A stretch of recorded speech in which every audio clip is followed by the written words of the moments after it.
हाँ भाई, तो देखिए, जो कल तक हम काम कर रहे थे वो एक्सरसाइज 2.2 के लिए काम कर रहे थे, ठीक है। और आज हम एक्सरसाइज 2.3 के लिए सारे क्वेश्चन यहाँ पे कंप्लीट करेंगे। बहुत ही अच्छी एक्सरसाइज है और आपको अच्छी प्रकार से समझनी है, ठीक है। आप एक एक स्टेप इसका देखते चले। और एक्सरसाइज जो 2.3 है, यहाँ से 3 नंबर का क्वेश्चन वार्षिक पेपर में कई बार पूछा जा चुका है। तो देखिए, मैं यहाँ पे आपको बता रहा हूं। सबसे पहले आपको एक छोटा सा जो पॉइंट है, प्रमेय का एक कथन है, वो कथन आपको कंप्लीट करना पड़ेगा। वो कथन क्या कह रहा है आपसे? यदि किसी संख्या का भाग किसी अन्य संख्या के वर्ग में जाता है, यदि किसी संख्या का भाग किसी अन्य संख्या के वर्ग में जाता है, तो उस संख्या का भाग उस अन्य संख्या में भी चला जाएगा, ठीक है। ये बहुत ही मेन आपका जो पॉइंट है, जो आपके लिए यहां पे सारे क्वेश्चन कंप्लीट कराएगा। ठीक, देखें आप लोग यहां पे विद एग्जांपल्स की मैं आपसे बात करता हूं, तो इस कथन को आप लोग समझें किस प्रकार से आपको समझना है। ये कथन कह रहा है कि यदि किसी संख्या का भाग अन्य संख्या के वर्ग में जाता है, जैसे मैं ये कह रहा हूं कि ये संख्या 5 है, 5, और इसी संख्या 5 का जो भाग है अन्य कोई संख्या, मान लीजिए अन्य कोई संख्या ले रहा हूं मैं 10, और 10 का मैं यहां पे कर रहा हूं वर्ग। ये कह रहा है किसी संख्या का भाग किसी अन्य संख्या के वर्ग में जाता है, तो मैं यहां पे एक संख्या 5 लेके चलाऊं और दूसरी संख्या लेके चलाऊं मैं 10, और 10 का क्या है? वर्ग। तो यहां पे कहने का मतलब ये होगा कि यदि 5 का भाग इस 10 के वर्ग में जा रहा है प्रमेय से, तो प्रमेय के कथन से उस संख्या का भाग उस अन्य संख्या में भी चला जाएगा। तो हम यहां पे कह सकते हैं कि 5 का भाग 10 में भी चला जाएगा। ये प्रमेय का कथन कह रहा है। मैं आपसे कह रहा हूं कि संख्या 3 का भाग 6 के वर्ग में जा रहा है, संख्या 3 का भाग 6 के वर्ग में जा रहा है, अतः इस कथन से इस संख्या 3 का भाग 6 में भी चला जाएगा, ठीक है। ये जो पॉइंट है बेटा, ये बहुत ही आपका मेन पॉइंट है, ध्यान रखने योग्य पॉइंट है, ये आपको समझना है। और मैं आपको विद एग्जांपल बता रहा हूं ये चीज, देखें। अब मैं आपसे ये कह रहा हूं कि संख्या 2 का भाग इससे पी के वर्ग में जा रहा है, मतलब इस चीज को कोई भी आपसे कह दे कि आपसे इस प्रकार कहा जाता है कि संख्या 2 का भाग पी स्क्वायर में जा रहा है, तो इस प्रमेय के कथन से इस संख्या 2 का भाग पी में भी चला जाएगा। आ रही ना बात समझ में? बस आपको यही चीज देखनी है कि अगर ई तुमको दे रहा है को ऐसा कथन कि कोई संख्या का भाग कोई संख्या के वर्ग में जा रहा है, तो यह प्रमेय के कथन से उस संख्या का भाग उस अन्य संख्या में भी चला जाएगा। इस टाइप से आपको देखना। कोई तुमसे कह दे कि संख्या 6 को भाग इससे बी के स्क्वायर में जा रहा है, तो प्रमेय के कथन से क्या कह देंगे तुम? आप लोगों को कहना है कि सर इस संख्या 6 का भाग अब बी में भी चला जाएगा। आ रही बात समझ? इस टाइप से आपको देखो, ठीक है। और मैंने जब इस चैप्टर की आपके लिए शुरुआत की थी, तो शुरुआत में मैंने आपके लिए बताया था संख्याओं के टाइप्स, यानी कि टाइप्स ऑफ नंबर, प्रकार बताए थे आपको। और उस प्रकार में मैंने आपको बताया था, एक तो बताई थी परमीय संख्या, और एक आपके लिए कौन सी बताई थी भाई? अपरमीय संख्या। समझ में आती? यानी कि परमीय संख्या और अपरमीय संख्या। तो परमीय संख्या का जो फॉर्मेट बताया था वो P अपॉन Q बताया था मैंने यहाँ पे, और अपरमीय बताया था वो P अपॉन Q के रूप में नहीं होता है। या फिर आप ये कह सकते हैं कि अंडर रूट में जो अपनी सहभाज्य संख्या होती है, कौन सी संख्या होती है? सहभाज्य संख्या, वो आपकी कौन सी कहलाती है? अपरमीय।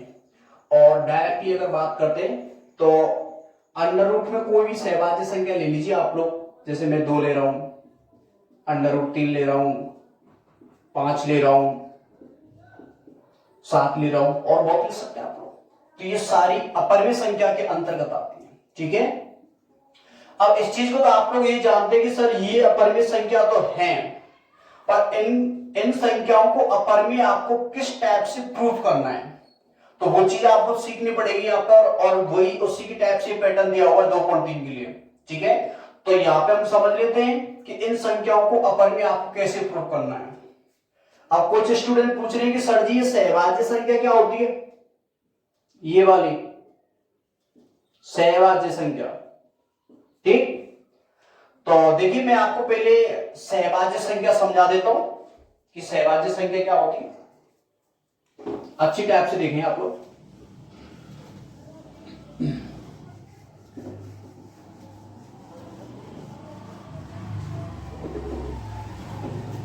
देखिए भाई, सबसे पहले टॉपिक डाल दें आप लोग सहभाज्य संख्या। सहभाज्य संख्या किसे कहते हैं, तो इसकी मैं डेफिनेशन लिखा देता हूं आपके लिए। संख्या एक को छोड़कर, संख्या एक को छोड़कर ऐसी संख्या जो केवल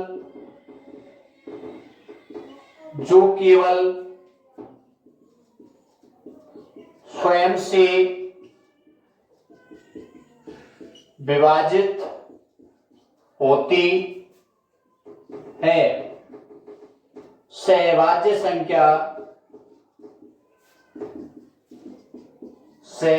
संख्या कहलाती है। करेक्ट, और अच्छी प्रकार समझ ले डेफिनेशन क्या कहती है। कोप्राइम फैक्टर यानी कि संख्या एक को छोड़कर, ठीक है, फर्स्ट डिजिट को आपको छोड़ना है, इस संख्या एक को छोड़कर ऐसी संख्या जो केवल स्वयं से विभाजित होती है, अपने आप से विभाजित होती है, सेल्फ से विभाजित होती है, वो कौन सी संख्या कहलाती है, सहभाज्य संख्या कहलाती है, यानी कोक्राइम फैक्टर कहलाती है। ठीक है, तो विद एग्जांपल जैसे मैं आपको बता देता हूं कि यानी संख्या एक को तो छोड़ना है आपको, और एक के बाद फिर आपको धीरे धीरे ऐसी संख्या छांटनी है जो केवल स्वयं से विभाजित हो रही है। अब जैसे मैं देखता हूं यहां पर दो, संख्या दो सहभाज्य संख्या है, क्योंकि दो में केवल दो का ही भाग जा रहा है, ये स्वयं से विभाजित होती है, ये सहभाज्य संख्या कहलाएगी। अच्छा, संख्या तीन देखना, तीन केवल तीन से विभाजित हो रही है और किसी से नहीं हो रही है, तो तीन भी कौन सी संख्या है, सहभाज्य संख्या है। अच्छा, यहां पर चार देखिए, चार ये सहभाज्य, अच्छा चार में तो अन्य संख्या दो का भाग जा रहा है, तो ये तो हो ही नहीं सकती, ये सहभाज्य संख्या नहीं। अच्छा, पांच देखिए, पांच आपकी सहभाज्य संख्या कहलाएगी, क्योंकि पांच में केवल पांच का ही भाग जा रहा है। उसके बाद अगर मैं छह देखता हूं तो छह सहभाज्य संख्या नहीं, क्योंकि इसमें दो का भी जा रहा है, तीन का भी जा रहा है। अच्छा, नेक्स्ट संख्या सात देखिए, सात भी सहभाज्य संख्या कहलाएगी, क्योंकि सात में केवल सात का ही भाग जा रहा है। आठ देखिए, आठ सहभाज्य संख्या नहीं हो सकती। नौ देखिए, नौ में भी तीन का भाग जा रहा है, नहीं हो सकती। अच्छा, दस देखिए, दस में भी भाग जा रहा है, दो पर पांच का नहीं हो सकती। अच्छा, ग्यारह देखिए, ग्यारह है, ग्यारह में ग्यारह के भाग जा रहा है, बारह नहीं हो सकती। इसके बाद कौन सी होगी आपकी, तेरह होगी। चौदह नहीं होगी, पंद्रह नहीं होगी, सोलह नहीं होगी, इसके बाद कौन सी होगी आपकी, सत्रह होगी। फिर कौन सी होगी आपकी, उन्नीस होगी।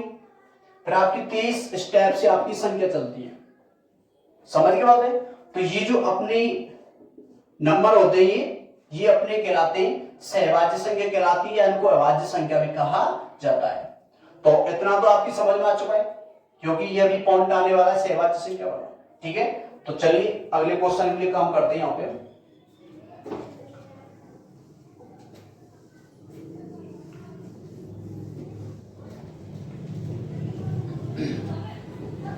तो मैं आपको एक्सरसाइज 2.3 का एक बेसिक पैटर्न पे आपको एक प्रमेय या सवाल टाइप में करा देता हूं आपको, जिससे सारे क्वेश्चन आपकी समझ में आसानी से आ जाएंगे। ठीक भाई, देखिए आप इसको क्वेश्चन मान लें या एग्जाम्पल मान लें, कुछ ही मान लें। सिद्ध कीजिए, सिद्ध करो कि अंडर दो एक अपरिमेय संख्या है, अपरिमेय संख्या है। ठीक, अच्छा देखिए यही इसका मेन क्वेश्चन है। और अगर ये क्वेश्चन आसानी से आपकी समझ में आ जाता है तो फिर इसके सारे क्वेश्चन बिल्कुल इजी स्टेप्स हो जाएंगे। ठीक है, तो मैं सारे कंसेप्ट आपको इस क्वेश्चन में समझा रहा हूं, तो अच्छी प्रकार से समझे आप देखें। अब मुझे ये प्रूफ करना है, तो मुझे जो प्रूफ करना है वो ये प्रूफ करना है कि अंडर रूट 2 एक अपरिमेय संख्या है। देखिए मैंने आपको डेफिनेशन बताया था कि अंडर रूट में अगर कोई भी सहभाज्य संख्या है तो वो अपरिमेय होती है। अब आप ये भी जानते हैं कि अंडर रूट 2 एक अपरिमेय संख्या है, पर ये हमसे क्या करवा रहा है, सिद्ध करवा रहा है। समझ गए बात है, ये आपसे क्या करवा रहा है, सिद्ध करवा रहा है। तो देखिए आपको सिद्ध कैसे करना है, सुने। तो यहां पे यदि आपको सिद्ध करना है तो मैं किस टाइप से सिद्ध करूंगा, यहां पे ये जो दिया हुआ है वो अपरिमेय दिया हुआ है। कौन सा दिया हुआ है, अपरिमेय। तो मैं इसका क्या है, बिल्कुल जस्ट विलोम लेके चल रहा हूं, और इसका अपरिमेय का जो विलोम होगा जस्ट वो क्या होगा, परिमेय। तो आप लोग यहां पे काम करेंगे कि इस संख्या को परिमेय संख्या लेके चलते हैं। माना अंडर रूट 2 एक परिमेय संख्या है। कौन सी संख्या है, परिमेय। ठीक है, तो आपने क्या मान लिया है कि अंडर रूट 2 एक परिमेय संख्या है। अच्छा अब देखिए कंसेप्ट में चलिए, जब आपने अंडर रूट 2 को परिमेय संख्या मान लिया है तो परिमेय संख्या तो काय के रूप में रही, पी अपॉन क्यू के रूप में होती है। समझ गए, जब अंडर रूट 2 एक परिमेय संख्या है और आप लोग जानते हैं कि जो परिमेय संख्या होगी वो तो पी अपॉन क्यू के रूप में होगी, इस टाइप से। तो अंडर रूट 2 परिमेय माना है तो under root 2 P upon Q के रूप में होगी। समझ की बात है, लेकिन यहां पे पी तथा क्यू से अभाज्य संख्याएं,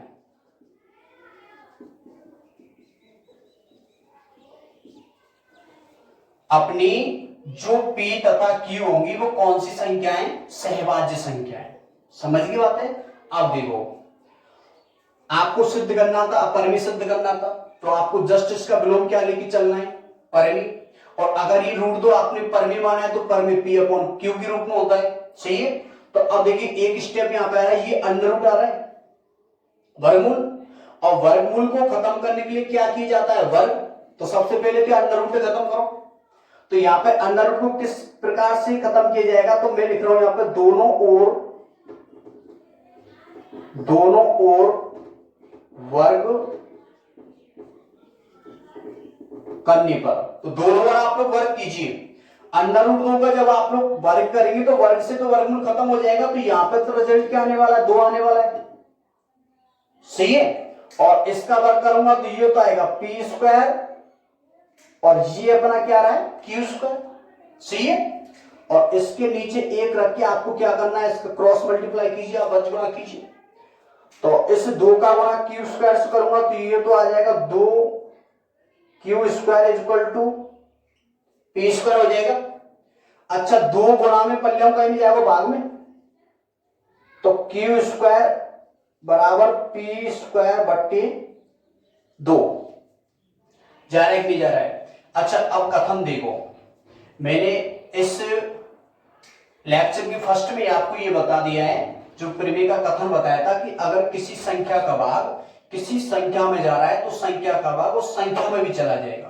तो यहां पे आप लोग देख लो, इस 2 का भाग पी स्क्वायर में जा रहा है, मतलब पी के वर्ग में जा रहा है, तो कथन से या परिमेय से इस 2 का भाग पी में भी चला जाएगा। और ये कंसेप्ट आपको लिखना है, यहां 2 का भाग पी स्क्वायर में जाता है अतः 2 का भाग पी में भी चला जाएगा। ये कंसेप्ट समझ में आ रहा है कि नहीं आ रहा है, इसको मैं समीकरण 1 डाल सकता हूं, इसको समीकरण नंबर में 2 डाल सकता हूं। ठीक है, अच्छा यहां तक आपको कोई प्रॉब्लम है? कुछ नहीं।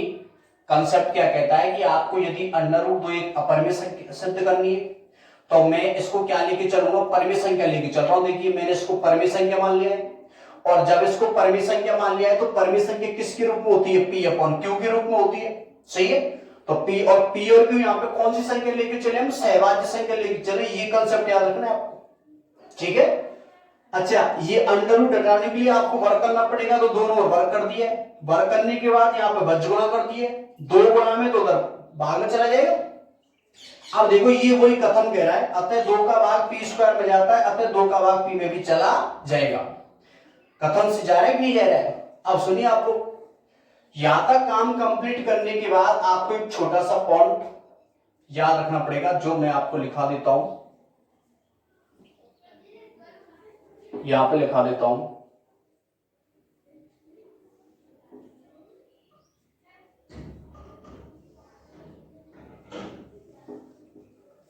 देसी इलाज का पॉइंट रहेगा भाई आपके लिए, या आप इसे नोट में भी लिख सकते हैं। ठीक है, याद रखने के जो पॉइंट होते हैं या तो मैं आपको नोट में लिखा देता हूं या देसी इलाज में लिखा देता हूं, आप कैसे भी लिख लें, कोई प्रकार की दिक्कत नहीं है। ये स्पेशल मैथ के मेथड बनाए हुए हैं, इससे क्या है आप लोग इनको भूल नहीं सकते। ठीक है, तो सुने, यहां पे बस आपको ये लिखना है, जिसमें भाग जाता है उसी के बराबर संख्या मानते हैं। ये पॉइंट आप अपनी फेयर में ऊपर लिख दिया करो, जितने भी मैं आपको यहां पे एक्स्ट्रा पॉइंट लगाता हूं ऊपर लिख दिया करो, या एक साइड में बॉक्स में बंद कर दिया करो। ठीक है, स्टाइल लगा के प्रदर्शित कर दिया करो आप लोग। अब देखिए, तो ये पॉइंट आपसे क्या कह रहा है कि जिसमें भाग जाता है उसी के बराबर क्या मानिए, संख्या। ठीक, अच्छा अब देख लो आप लोग, जिसमें भाग जा रहा है उसी के बराबर संख्या मानिए, तो भाग किस में जा रहा है, भाग P में जा रहा है, कि 2 का भाग P में भी चला जाएगा। तो जब भाग यहां पे P में जा रहा है तो आपको P के बराबर ही संख्या लेके चलनी नेक्स्ट स्टेप के लिए। अतः तो यहां पे मैं क्या लेके चल रहा हूं, P बराबर, अब यहां पे संख्या कौन सी लेके चलनी है, ये डिपेंड करता है कांस्टेंट पर। अगर यहां पे √ में 2 दिया हुआ है तो आपको यहां पे 2 लिखना है स्टेप से। सही है, और इस 2 के साथ आप कोई भी यहां पे चर संख्या लिख सकते हैं, जैसे P और Q का काम तो यहां पोस्ट हो चुका है। कुछ किताबों में A और B से भी करा देते हैं, वो भी सही है, कोई दिक्कत नहीं है। सही है, तो आप ऐसा कीजिए, यहां पे एक में X लेके चल रहा हूं, A और B X Y Z anybody, आप लोग कुछ भी ले सकते हैं, कोई दिक्कत नहीं है।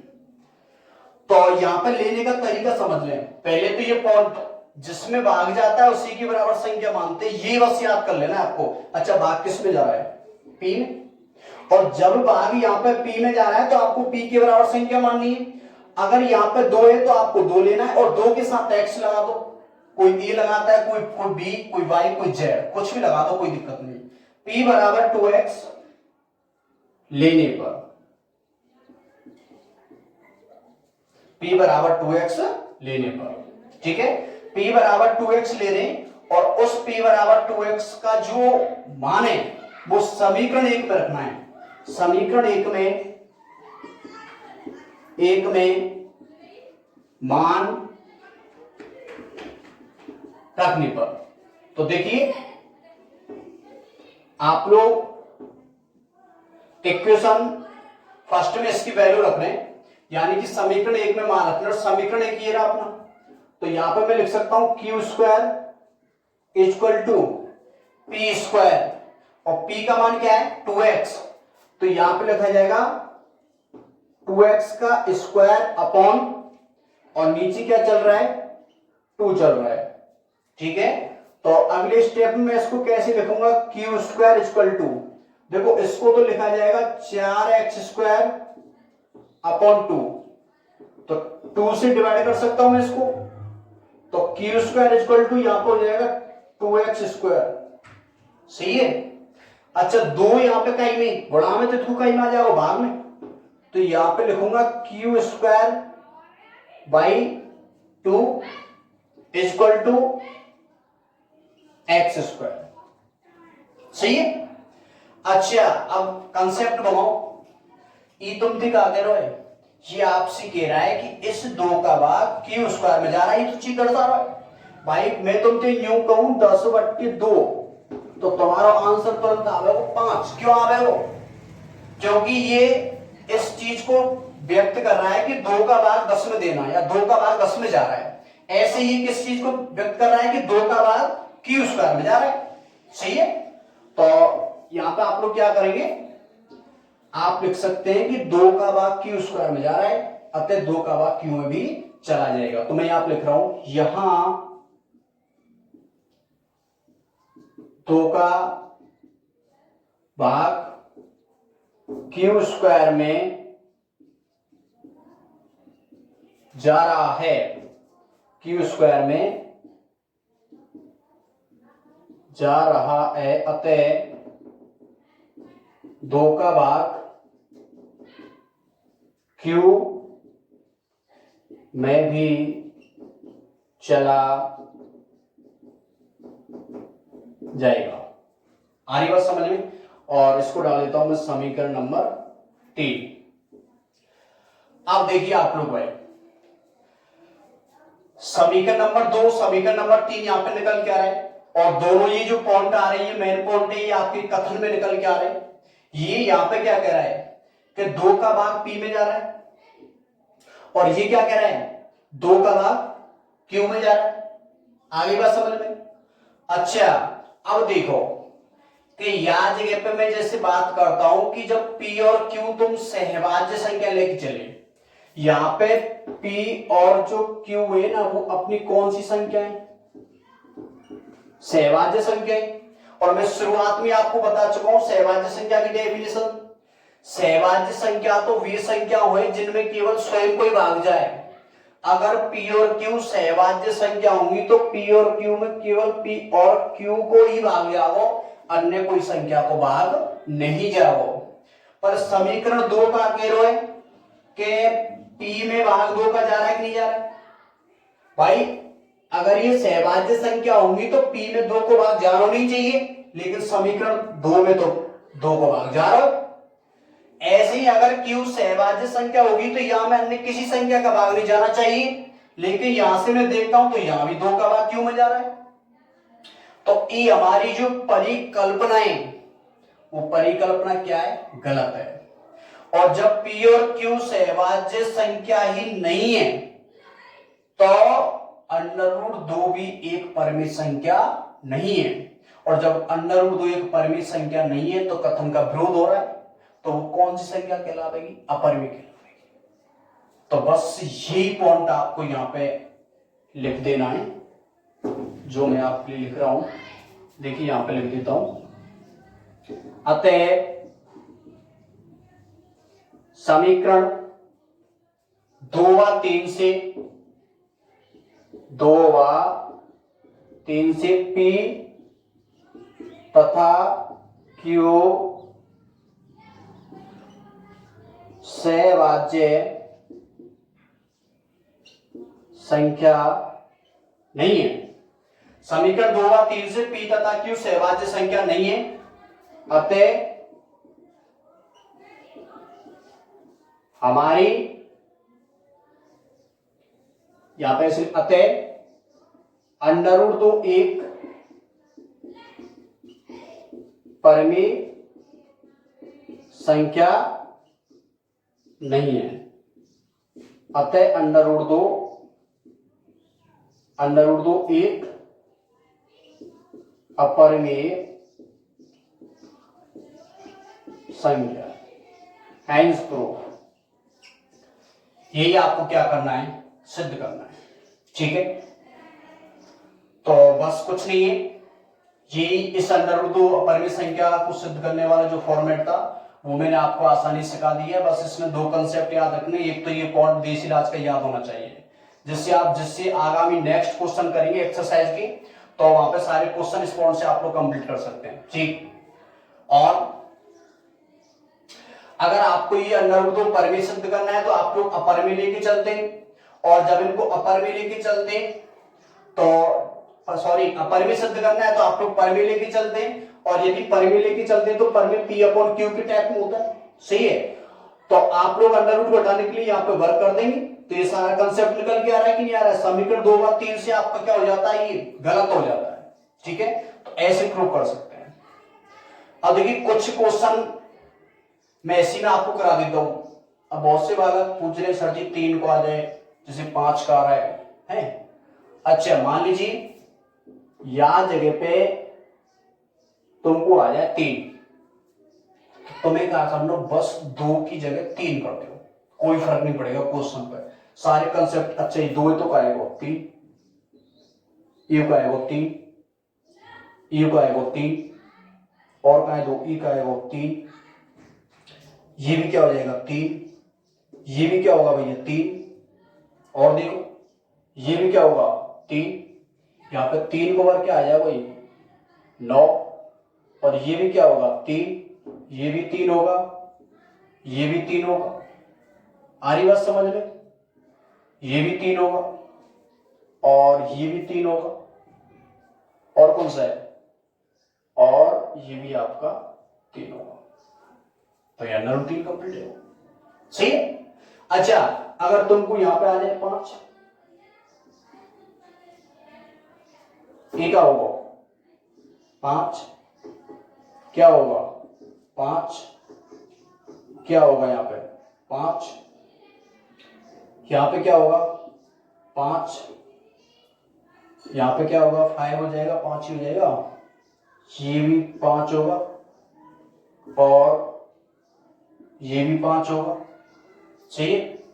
अच्छा ये भी क्या होगा 5, और 5 का जो वर्ग होगा वो 25 होगा, और ये भी क्या होगा 5, ये भी क्या होगा 5, ये भी क्या होगा 5, और ये भी 5 हो जाएगा,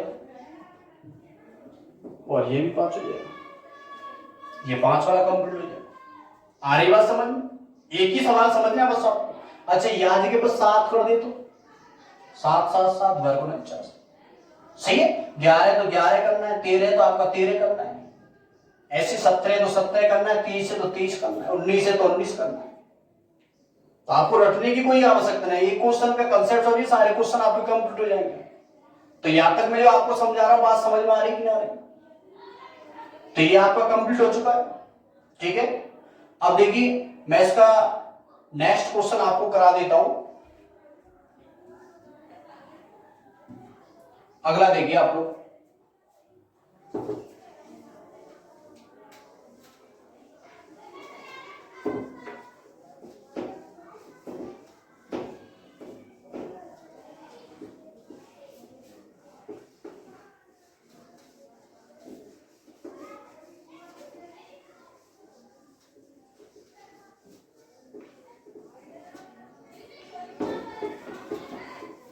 अब देखिए भाई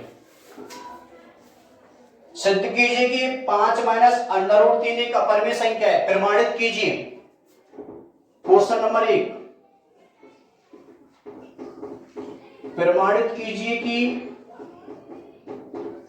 5 माइनस अंडर रूट 3 एक अपरिमेय संख्या है। ये आपको फर्स्ट क्वेश्चन कंप्लीट करना है कि आपको सिद्ध करना है, प्रमाणित करना है, प्रूफ करना है कि 5 माइनस अंडर रूट 3 एक अपरिमेय संख्या है। ठीक है, देखिए जब आपको ये अपरिमेय संख्या सिद्ध करना है तो मैं इसको परमेय मान के चलता हूं, तो प्रूफ कीजिए आप लोग। माना 5 माइनस अंडर रूट 3 एक परमेय संख्या है। कौन सी संख्या है, परमेय। और जब ये परमेय संख्या है तो परमेय संख्या पी अपॉन क्यू की टाइप का होता है। तो 5 minus under root 3 is equal to P upon Q, P तथा क्यू सहभाज्य संख्याएं, पी तथा क्यू कौन सी संख्या है? सहभाज्य संख्या। अच्छा, अब आप लोग देख लें, यहां पे मैं आपको कंसेप्ट बता दूं कि अब हमें यहां पे क्या करना है कि जैसे कुछ क्वेश्चन होंगे ऐसे दो दो संख्याओं वाले, तो आपको अंडर रूट वाली संख्या को तो याद रखना है और बाकी संख्याओं को क्या कर देना है? पक्षांतर। ठीक है, तो 5 का पक्षांतर कीजिए तो माइनस का अंडर रूट 3 तो यहाँ पे आई है इस स्टेप से, तो यहाँ पे होगा P अपॉन क्यू प्लस का 5, उधर किसका जा रहा है? माइनस का।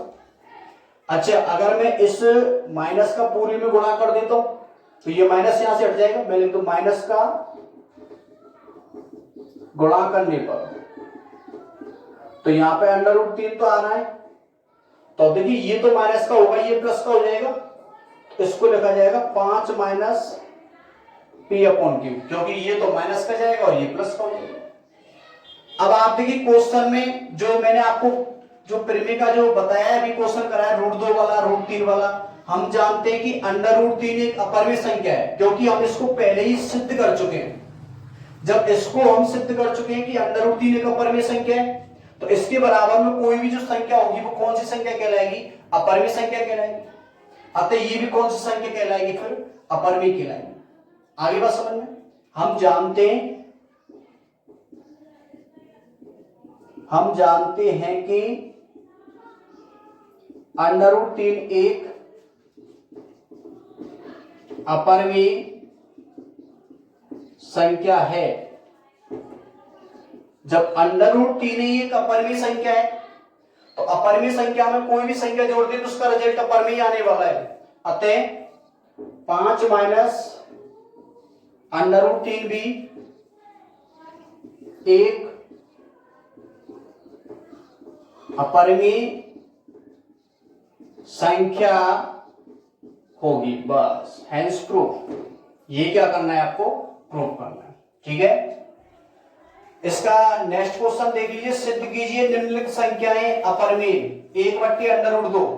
अब देखें क्वेश्चन नंबर 2 क्या कह रहा है।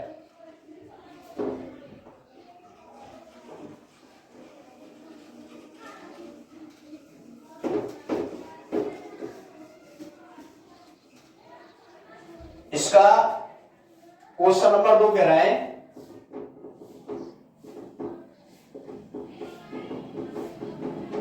सिद्ध करो कि निम्नलिखित संख्याएं अपरिमेय हैं। सिद्ध करो कि निम्न संख्याएं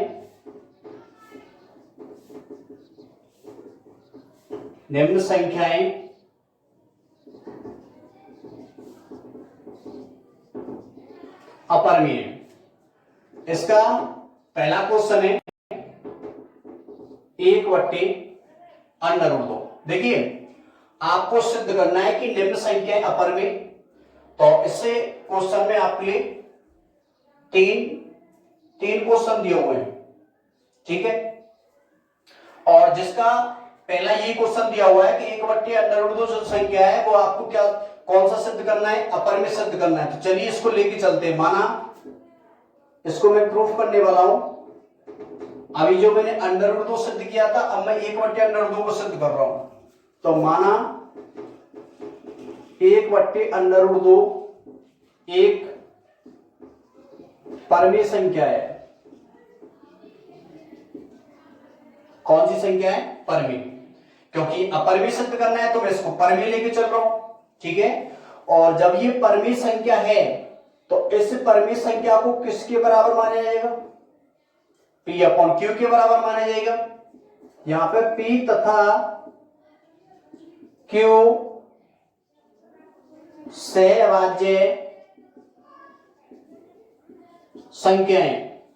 P तथा जो Q है वो कौन सी संख्या है? सहभाज्य संख्या है। अब देखिए इसका बंचगुणा कर दें, तो इसका मैं बंचगुणा कर दूं या फिर अंडर रूट को हटाने के लिए वर्ग कर दूं, एक ही बात है। तो आप वर्ग कर दीजिए। वर्ग करने पर तो 1/√2 का वर्ग तो 1/2 होगा, इसका हो जाएगा P² अपॉन Q²। बंचगुणा करूंगा तो यहां पर है 2P² = Q², तो P² / Q² / 2। और देखो परिमेय को कथन याद हो, शुरुआत में मैंने आपको जो बताया था 2 का भाग क्यू स्क्वायर में जा रहा है, अतः 2 का भाग क्यू में भी चला जाएगा। अतः यहां 2 का भाग, अतः यहां 2 का भाग क्यू स्क्वायर में जा रहा है, अतः 2 का भाग क्यू में भी चला जाएगा। सही है। इसको डाल दिया समीकरण 1, इसको मैं डाल रहा हूं समीकरण नंबर 2 स्टेप से। आप देखिए इसको मैंने 1 डाल दिया, इसको मैंने 2 डाल दिया। अच्छा देसी इलाज याद आते कि नहीं? वो देसी इलाज का कौन किसी जगह पर काम करता है, इसलिए मैंने आपको लिखा है। मैंने उसमें आपसे स्पष्ट कहा है कि जिसमें भाग जाता है उसी के बराबर क्या मानते हैं? संख्या। तो आप देख लीजिए भाग किस में जा रहा है, किस में जा रहा है? 2 का भाग क्यू में भी चला जाएगा, तो यहां पे भाग किस में जा रहा है? क्यू में। तो जो आपको जो संख्या है वो किसके बराबर माननी है? क्यू के बराबर माननी है। तो यहां पे मान लीजिए माना क्यू बराबर, अब जो क्यू बराबर तुम संख्या मानने वाले, देखिए डिपेंड वही इसी पे करता है। यहां पे √2 है, सही है, तो आपको बस वो 2 ही मानना है, नीचे है या ऊपर है उससे कोई प्रकार का फर्क नहीं पड़ेगा। ठीक, तो आप यहां पे मान लेंगे, किस टाइप से मानूंगा? माना क्यू स्क्वायर बराबर, माना क्यू बराबर 2 और उसके साथ क्या लेंगे? x लेने पर, और समीकरण 1 में मान रखो, समीकरण 1 से, तो समीकरण 1 दिया हुआ है P square equal to Q square, तो क्यू की जगह लिखा जाएगा 2x का स्क्वायर और नीचे क्या है? 2। सॉल्व करें, P square equal to 4x square बट्टे 2, तो 2 से ये 2 बार कट जाएगा, तो पी स्क्वायर बराबर यहां पे क्या होगा? 2x स्क्वायर हो जाएगा। सही है, और 2 गुणा में 2 कहीं आ जाए भाग में, तो पी स्क्वायर बट्टे 2 इक्वल टू एक्स स्क्वायर। तो अब लोग आप यहां पे क्या कह सकते हैं कि 2 का भाग पी स्क्वायर में जा रहा है, अतः 2 का भाग पी में भी चला जाएगा। इस परिमेय से आप लोग कह सकते हैं, यहां पे लिख दो अतः 2 का भाग, अतः 2 का भाग पी स्क्वायर में जाता है,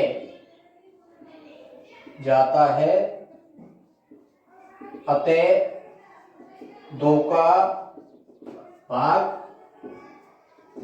पी में भी चला जाएगा। और इसको डाल दिया समीकरण नंबर 3। देख ले भाई आप लोग, देखो बिल्कुल जो √2 वाला क्वेश्चन कराया था उसका जस्ट विलोम में ही है, क्योंकि वहां पे √2 था, यहाँ पे 1/√2 है। बस फर्क इतना पड़ रहा है कि वहां पे पहले पी में भाग जा रहा था, लेकिन यहाँ पे भाग किस में जा रहा है? क्यू में जा रहा है, और बाकी कंसेप्ट आपके वही है। अच्छा देख लो समीकरण 2 और समीकरण 3 थी, यहाँ भाग 2 का क्यू में जा रहा है, यहाँ पे 2 का भाग पी में जा रहा है, और पी और क्यू हम कौन सी संख्या लेके चलिए? सहभाज्य संख्या। लेकिन समीकरण 2 और समीकरण 3 यहाँ को क्या कर रहे हैं? विरोध कर रहे हैं, वो इसको सहभाज्य संख्या नहीं बता रहे हैं। समीकरण 2 व 3 से पी तथा क्यू सहभाज्य संख्या नहीं है, अतः हमारी परिकल्पना गलत है। अतः 1/√2 एक परिमेय संख्या नहीं है तथा वह एक अपरिमेय संख्या है। बस इस चीज को आपको यहां पर लिख देना है। अतः समीकरण 2 व 3 से पी तथा क्यू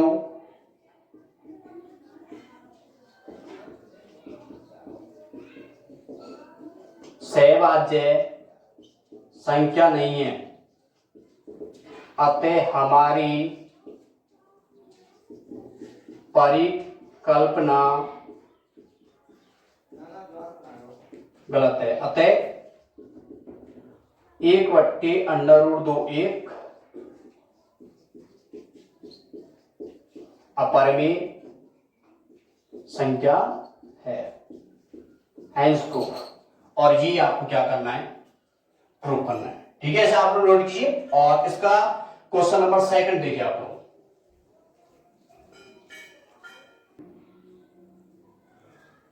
देखिए भाई, अब इसका क्वेश्चन नंबर 2 6+√2 वाला देखिए। आपको सिद्ध करना है कि 6+√2 एक अपरिमेय संख्या है, तो वही है, प्रूफ कीजिए आपको। तो माना यहां पे जब आपको परिमेय सिद्ध करना है तो परिमेय लेके चल रहा हूं। 6+√2 एक परिमेय संख्या है। कौन सी संख्या है, परिमेय। तो 6+√2 = P/Q। और P और Q जो अपनी वही पूर्णांक संख्या ही है। तो अब यहां पे लिख सकता हूं √2 = P/Q - 6। अच्छांतन कर दिए। तो √2 यहां पे देखिए एलसीएम लेके सॉल्व करेंगे तो Q उसका एलसीएम होगा, तो यहां पे आ जाएगा P - 6Q। अब सुने, P और Q एक पूर्णांक संख्या है और ये जो फॉर्मेट बनना है वो एक भिन्न संख्या बन रहा है, यानी कि P/Q का रूप बन रहा है। तो E जो एक फॉर्मेट निकल के आ रहा है, कौन सा फॉर्मेट निकल के आ रहा है, ये परिमेय संख्या निकल के आ रहा है। कौन सी संख्या निकल के आ रही है, परिमेय। तो यहां पे √2 और एक कौन सी संख्या निकल के आ रही है, परिमेय संख्या है। जबकि हम जानते हैं कि √2 एक अपरिमेय संख्या है और ये क्या व्यक्त कर रहा है, एक परिमेय संख्या है। तो यहां को कहा है विरोध। अतः यह कथन का विरोधाभास है। अतः जब ये कथन का विरोधाभास है, √2 को ये परिमेय बता रहा है, जबकि √2 तो प्रूव कर चुके अपरिमेय संख्या है। अतः हम कह सकते हैं कि 6+√2 भी एक अपरिमेय संख्या है। अतः 6+√2 भी एक अपरिमेय संख्या है, क्योंकि हम जानते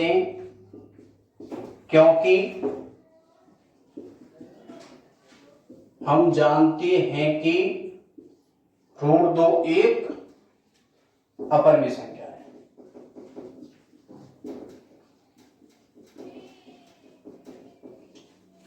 √2 एक अपरिमेय संख्या है। तो इस टाइप से ये क्वेश्चन आपको कंप्लीट कर देना, ठीक है। अब इसका अगला क्वेश्चन और देख लीजिए, 3√2, ठीक है। इसको मैं हटा देता हूं और 3√2 वाला क्वेश्चन भी यहां पे हम देख लेते हैं।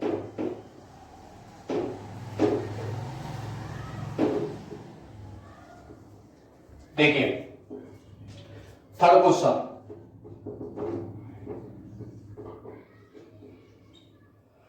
अब आपको सिद्ध करना है कि 3√2 एक अपरिमेय संख्या है। तो इसको प्रूव कीजिए आप लोग इसी टाइप से। तो सबसे पहले मानेंगे, माना 3√2 एक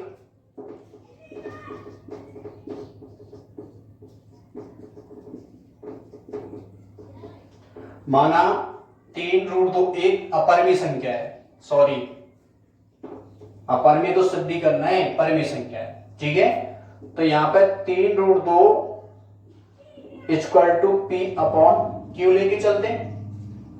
अब देखिए, तो यहां पे 3 जो गुणा में उपल्यों का लिया हो भाग में, तो √2 =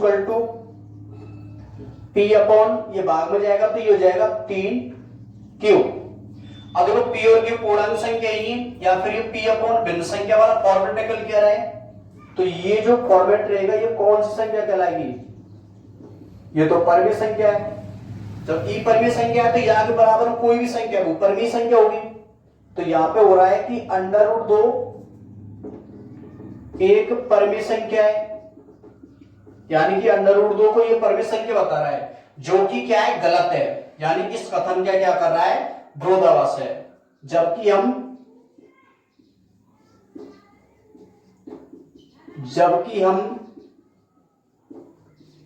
जानते हैं कि √2 एक अपरिमेय संख्या है, अतः हमारी